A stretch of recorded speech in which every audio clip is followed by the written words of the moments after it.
Good to be with you this morning. And Madam Speaker, I rise in opposition to this bill. Another week has gone by, and here we find ourselves with another exercise in futility.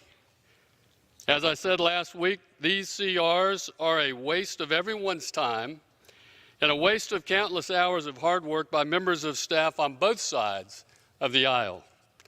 And while we waste floor time and the American citizens' time, there are 800,000 families and more that are feeling the negative effects of the gamesmanship on the other side of the aisle.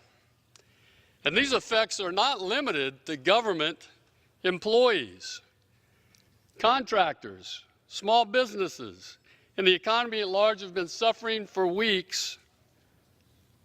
Just the other day in Jacksonville, I spoke with the father of a government subcontractor who explained to me how much this shutdown has hurt his son's livelihood.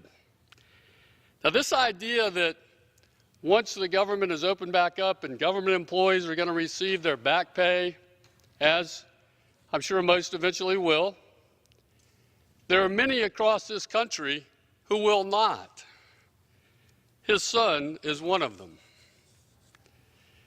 And just to prove how ridiculous this entire thing is, due to the incalcitrance of Democrats, experts say that this shutdown has already cost our economy more than the president's request for the wall. My colleagues on the other side of the aisle want to score political points by denying our duly elected president a campaign promise, a simple promise to protect the American citizen. Rather than focusing energy on reaching a compromise with the Senate and the president to reopen the government and get federal workers their paychecks, we're spending time on our bills, bringing bills to the floor that have absolutely no chance of becoming law. Here's my message to the House majority.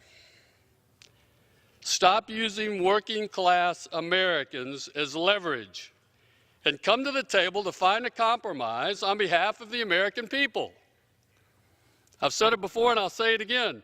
If the Speaker is serious about opening the government and getting people back to work, bring a bill to the floor that the Senate will pass and the President will sign.